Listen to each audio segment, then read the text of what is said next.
Assalamualaikum warahmatullahi wabarakatuh.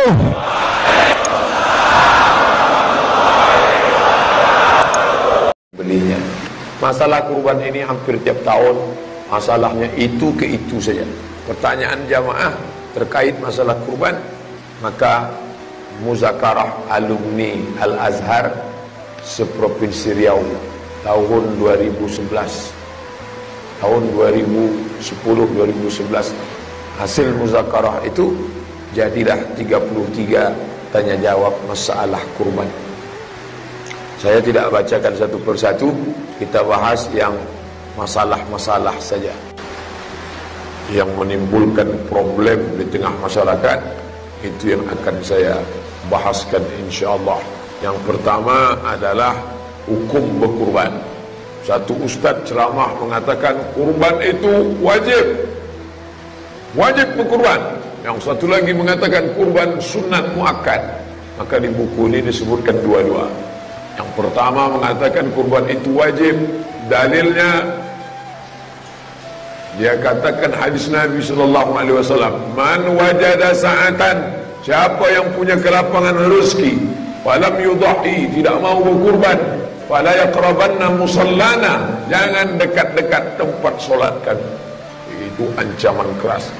Kalau sudah ancaman berarti lil wujub, wajib. Itu yang dipegang oleh mazhab Hanafi. Sedangkan mazhab Hambali, Syafi'i, Maliki, maka menurut mereka sunnat muakkad. Apa dalilnya? Salasun hunna alayya faraidu, ada satu perkara yang bagiku wajib, walakum tatawwu, bagi kamu hanya sunat saja. Al-witru, salat witir, ad-duha, salat duha, al-udhiyah, berkurban, an-nahru, berkurban. Fasalli li rabbika, salatlah, salat id, wanhar, berkurbanlah. Menurut hadis ini Nabi wajib berkurban, walakum tatawwu, tapi kamu sunat saja, sukarela. Dan pernah satu tahun Abu Bakar dan Umar tidak berkurban. Abu Bakar dan Umar enggak motong kurban tahun ini, tidak. Kenapa? Abu Bakar dan Umar ingin menjelaskan kepada kaum muslimin, kami tahun ini sengaja tidak berkurban, ingin menjelaskan bahwa kurban itu hukumnya sunat, tidak wajib. Tapi jangan ini nanti jadi bapak ibu jadikan dalil, tahun ini saya tak berkurbanlah. Kenapa? Menunjukkan bahwa kurban itu tidak wajib. Beda Abu Bakar dengan Umar dengan kita. Oleh sebab itu kita tetap berkurban. Kemudian selanjutnya, di antara syarat berkurban, muslim, beragama Islam. Ini dibahas di sini karena ada satu masjid bertanya ke saya, Pak Ustadz, kami tinggal di seberang sana ada gereja. Terus mereka menyerahkan satu kambing ke kami. Gimana nanti kami motongnya? Apa kami sebutkan Allahumma taqabbal min si Manung Khalid waktu motongnya itu?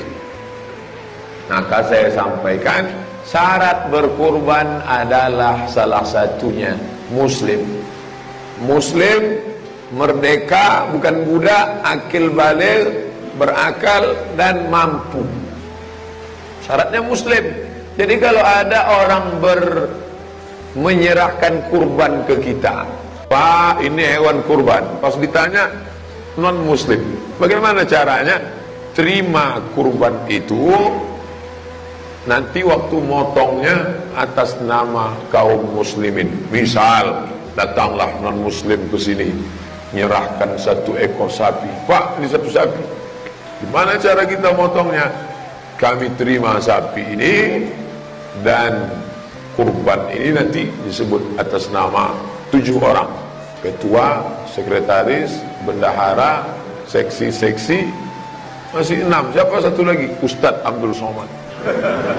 Boleh, tak masalah. waktu mau nyebut Allahumma taqabbal, bismillah wallahu akbar, Allahumma minka walaka, Allahumma taqabbal min fulan min fulan min fulan min fulan min fulan min fulan min fulan min fulan. Nama kita, adapun nama orang. Boleh menerima hadiah dari non muslim, boleh, selama tidak ada unsur kristenisasi. Jangan sampai ditulisnya dipilok di keningnya, Jesus my God. Oh, tak boleh, haram. Tapi kalau ada, apa dalil boleh menerima hadiah non muslim? Nabi berkirim surat kepada Raja Mesir, namanya Muqawqis, agamanya Kristen Ortodok Koptik. Yang membawa surat itu sahabat Nabi, namanya Hatib bin Abi Balta'ah. Ketika sampai dibacanya surat Nabi, dia tersentuh, dia kirim hadiah asal Banha, madu dari provinsi Banha Mesir. Madu itu diminum Nabi, habis. Itu dalil, minuman makanan boleh diterima selama tidak ada unsur kristenisasi. Dia kirim untuk Nabi kain, kain itu dipakai oleh Nabi.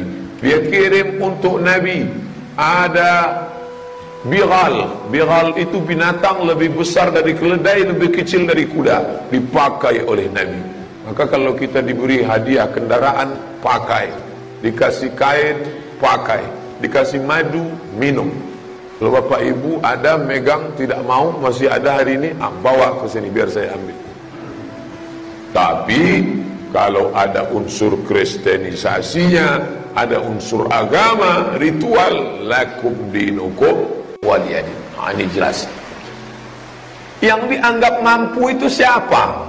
Ini sekarang banyak. Bapak nggak berkurban tahun ini. Mohon maaf Pak Ketua Masjid, saya nggak daftar. Kenapa? Saya belum mampu ini. Fortune saya belum lunas. Rumah di Citraland 5 miliar masih 3 tahun lagi.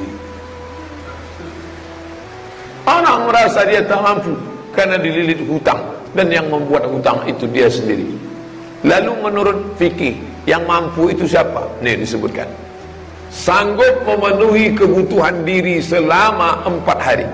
Tanggal 10, 11, 12, 13. Sanggup memenuhi kebutuhan diri dan orang yang wajib dinafkahi. Saya, istri saya, anak saya. Kalau ada orang tua yang di bawah tanggung jawab kita, karena tua renta, masuk orang tua. Sanggup memenuhi kebutuhan diri dan orang yang dinafkahi selama 4 hari, ada uang untuk berkurban, maka itu sudah dianggap mampu. Kira-kira punya uang berapa tuh Pak Ustaz?